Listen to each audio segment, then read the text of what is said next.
Hey guys, welcome to episode 3. As of today, my first podcast has went up and I am so excited.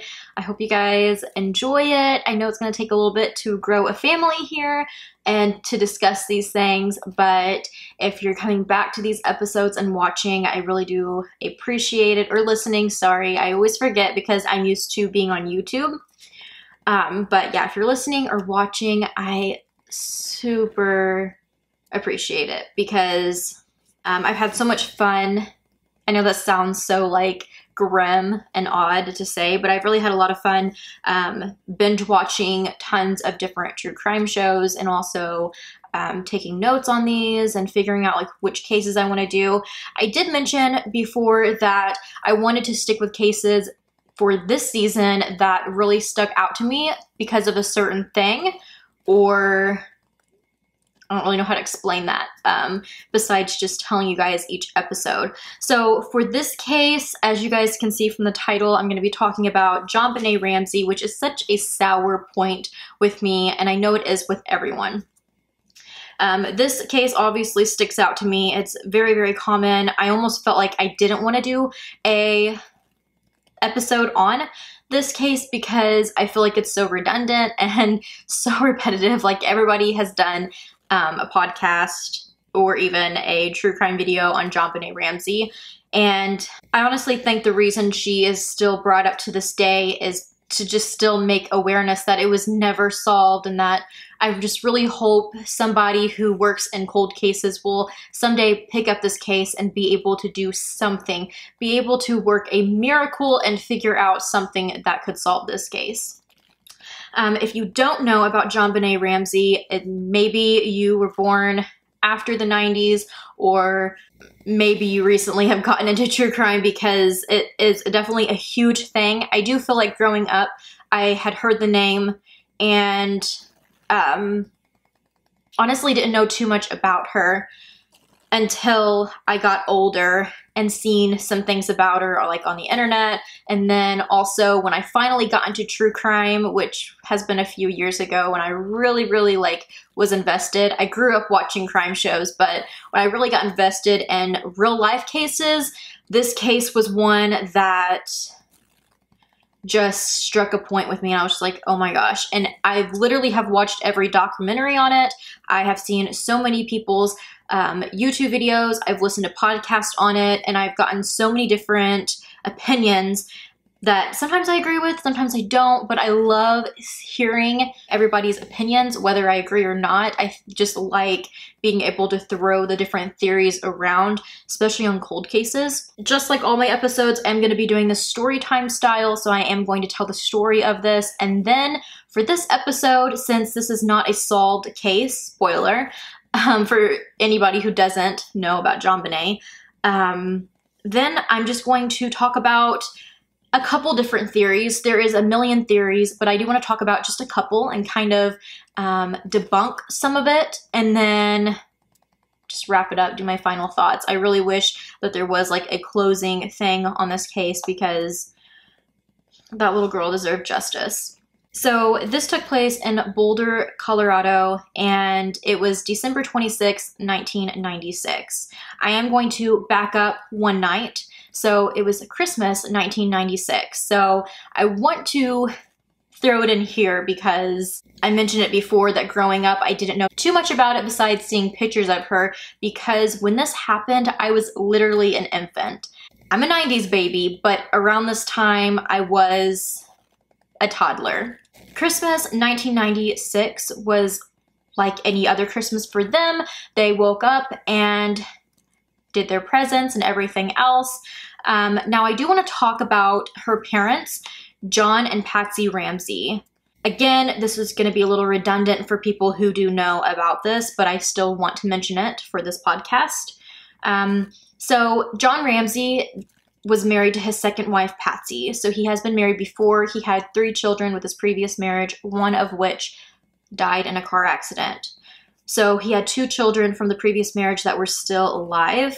He worked in a computer industry company. I don't really know the whole ordeal on that. I do know that the family was very wealthy, and that year was a very good year in his career because he had gotten a raise. He was getting a big Christmas bonus. Patsy Ramsey was a pageant girl. She was Miss West Virginia, and she was 14 years younger than John.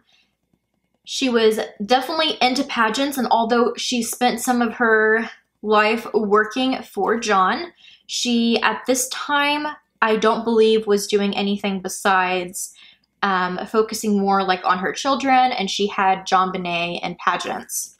So December 25th, 1996, on Christmas, they hosted like this, I don't know, to me this is strange. Like, I just feel like it's odd, but I guess they had a really nice house.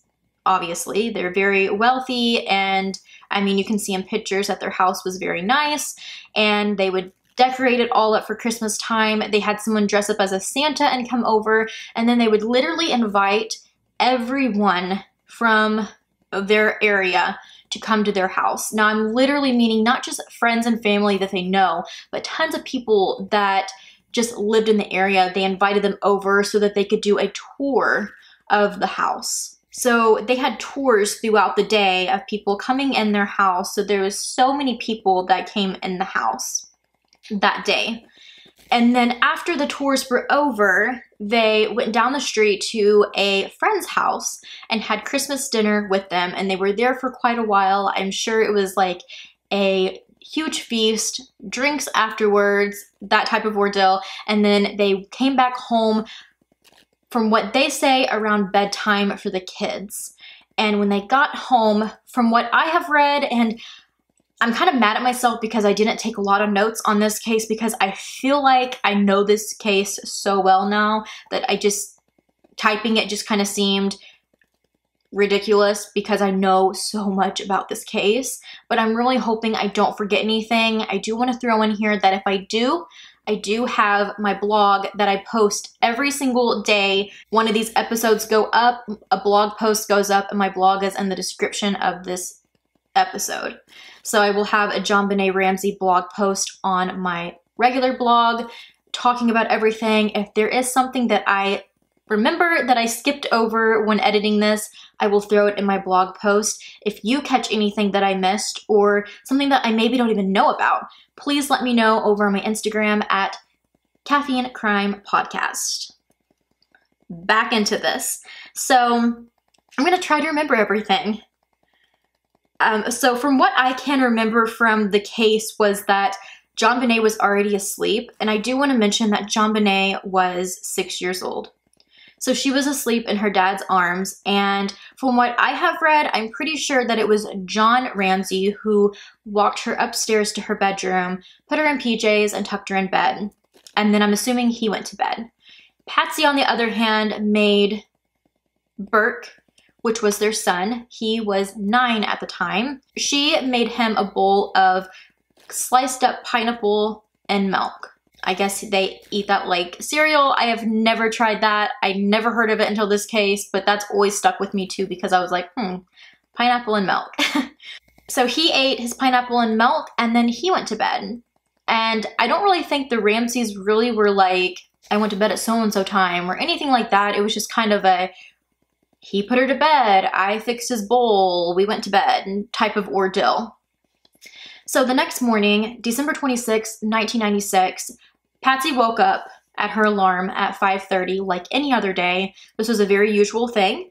She went downstairs, and the stairs she went down was a spiral staircase. And on one of the steps, there was a few sheets just spread out across the step. And by sheets, there were 3. After just kind of flipping through it, like, what is this? She had seen like a few lines down that it had said, we have your daughter. And she freaked out, ran up the stairs to her daughter's bedroom, threw open the door, and her daughter wasn't there. John had actually heard Patsy yelling and had ran to JonBenet's bedroom, and she handed him the sheets of paper to where he started scanning through it. And then they ran around the house, apparently, and didn't see her. And then they ran up the stairs, and Patsy in their bedroom upstairs. I don't really know why she didn't just stay downstairs and make the phone call if they were searching for her, but she did go upstairs to her bedroom. And at 5:52, her call to 911 was placed. It's very frantic. It's, we need police, we had a kidnapping, and we have a note, and our daughter is gone, and she's saying, oh my God, and she's yelling. I mean, I'm a mom. I know that I would be freaking out. She's saying, hurry, hurry, hurry, and I really want to express this call with you guys, so I'm actually going to insert a clip of it. 911 emergency. Police. What's going on? 515th Street. What's going on there, ma'am? We have a kidnapping. Hurry, please. Explain to me what's going on, okay? There's a note left and our daughter's gone. A note was left and your daughter is gone? How old is your daughter? 6 years old. She's gone. 6 years old. How long ago was it? I don't know. I just found the note. And my daughter's gone. Does it say who took her? What? Does it say who took her? I don't know. There's a ransom note here. It's a ransom note? It says SBTC. Victory. Please. Okay, what's your name? Are you Caffeine Ramsey? I'm the mother. Oh my God. Please. Okay, I'm sending an officer over, okay? Please. Do you know how long she's been gone? No, I don't. Please, we just got out. Is she right here? Oh my God, please. Okay, come. Please, somebody. I am, honey. Please. Take a deep breath, please. Okay? Hurry, hurry, hurry. Patsy, Patsy, Patsy, Patsy.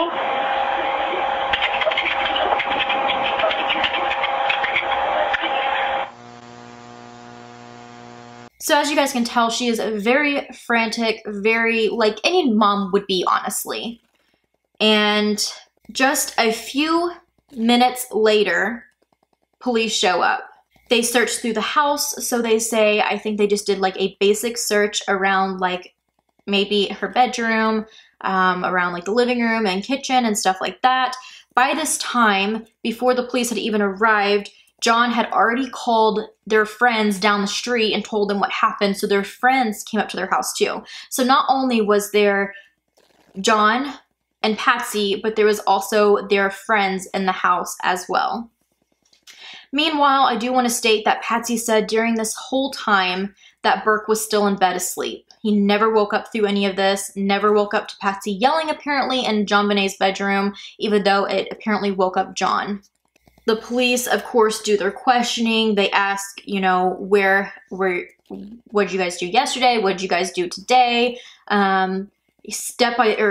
Explain step by step what had happened that morning. And then there's also the ransom note that they wanted to read over. This probably did take them some time to read and even process, and for that many people to really process it. Now, this ransom note, like I said, was 3 pages, 3 sheets of paper. It was actually 2.5 pages. So I'm actually going to take a screenshot of the ransom letter. It will be posted in my blog for you guys if you guys have not read it. I was going to read it, but I feel like it's very redundant again. So I'm just going to briefly talk about it.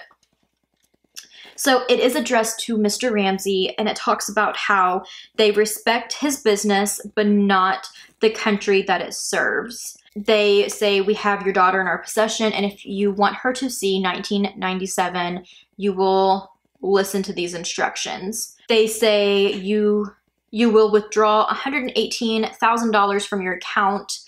They make it a point to say that they want $100,000 to be in $100 bills, and that the remaining $18,000 will be in $20 bills. And that he better bring a good sized bag to the bank, pretty much, to hold this money. The next instructions are to go home, place this money in a brown paper bag, and wait for a call, pretty much. They said this call would be the next day around 8 to 10 a.m. It says that the delivery is going to be very exhausting, that he better rest up. They do say that if you do anything that we told you not to do, it will be an immediate execution of your daughter. You will also be denied her remains for proper burial. And it says, 2 gentlemen are watching over your daughter. They are not fond of you, so I would do as you're told. I mean, it's just, it's downright just awful.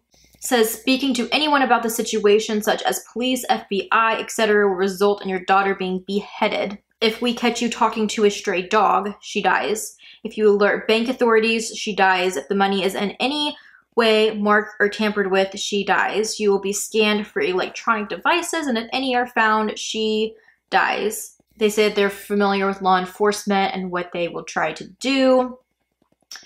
They say don't try to outsmart us, pretty much. And says you stand, and this part I do want to read the end of it. It says you stand a 99% chance of killing your daughter if you try to outsmart us. Follow our instructions and you stand a 100% chance of getting her back.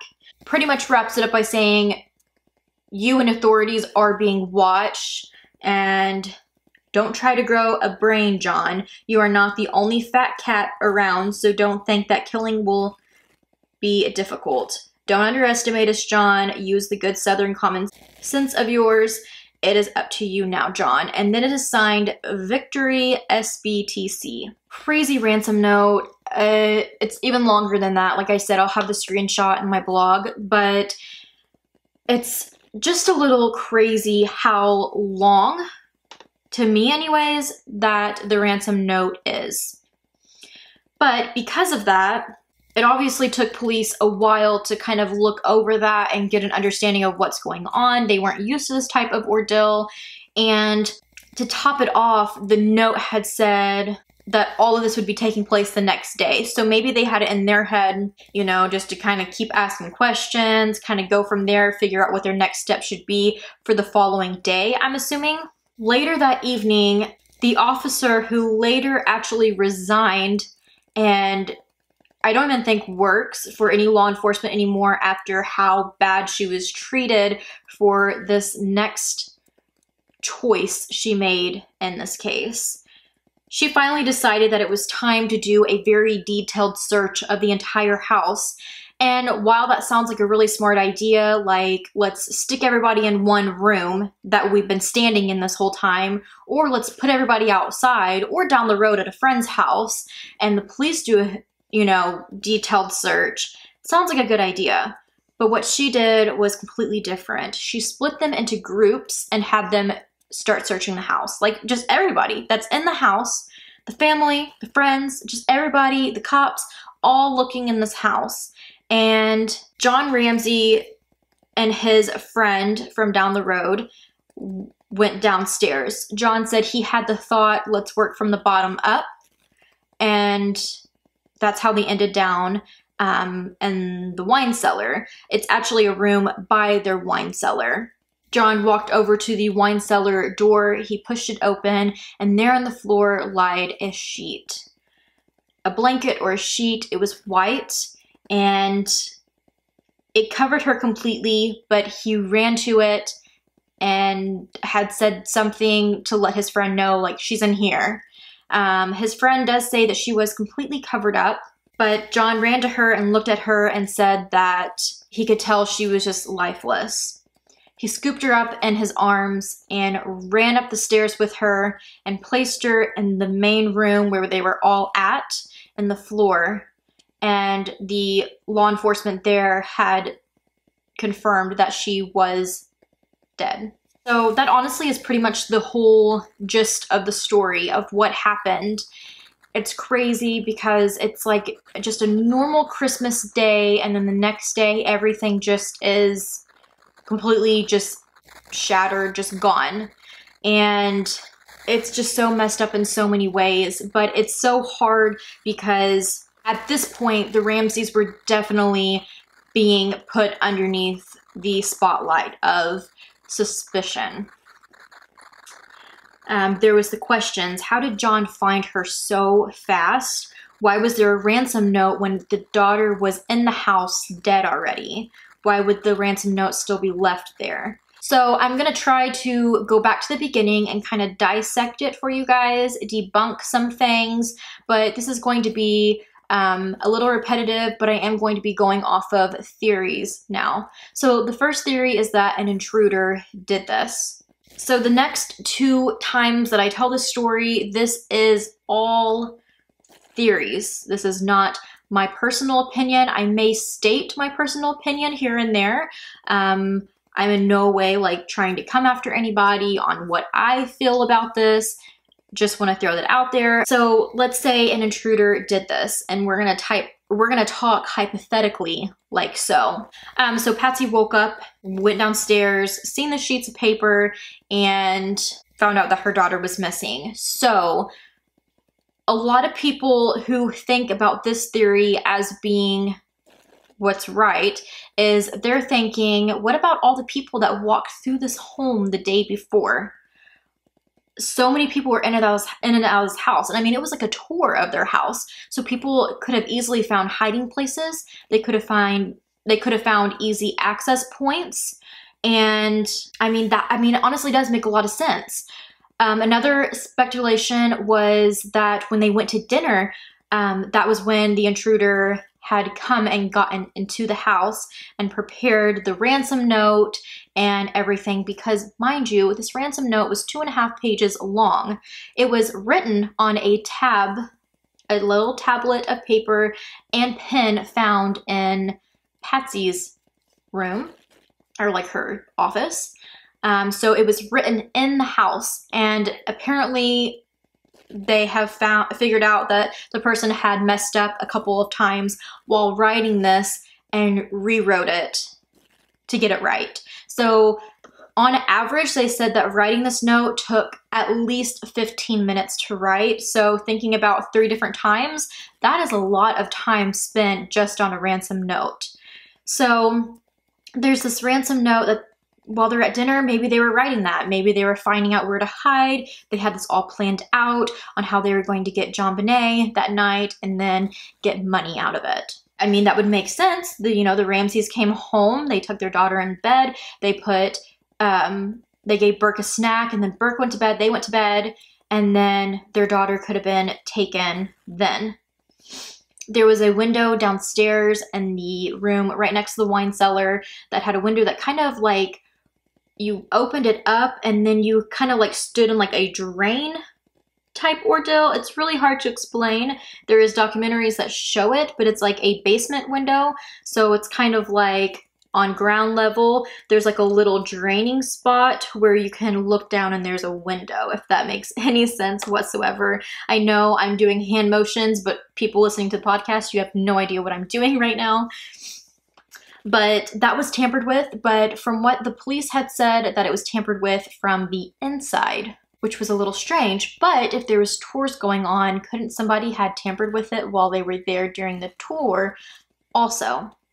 So, Patsy called 911, and I do find it a little strange that she woke up at 5:30, yet she called 911 at 5:52. I feel like that's a lot of time in between there that I would be wanting to get somebody there as soon as possible. I don't know if they had it in their head like, oh my God, somebody has her daughter, let's debate this. Should we call 911? Should we not? What should we do? I know that probably would be something that would be going through their head. What if they are really watching us? And if we call them and tons of cops show up at our house, that type of ordeal. The police, honestly, I mean, I hate to be another person, but they did an awful job with this. Any evidence that they could have gotten, they completely messed up by not clearing everyone out of the house. But even if they did, there would be so many evidence because of how many people were tracked through that house the day before.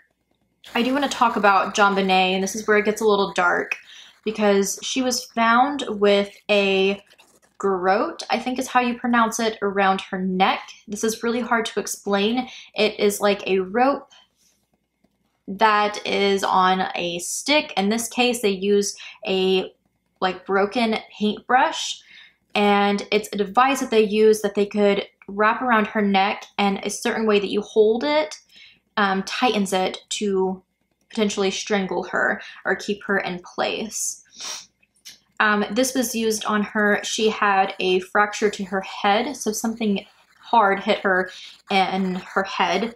And if you actually look at her autopsy, she did have a lot of abrasions around her body, like even on her legs, on her lower back, different places like that. And there was signs of sexual abuse as well. From everything that I have seen and heard of on this case, it never mentions like full-on rape, but more so of her being molested in some ways, which I will get into. It's horrific, but we will get there. And this is the end of part 1. Jump over to part 2. I will throw it up on the screen for you if you'd like to finish out this story of episode 3 from season 1, JonBenet Ramsey.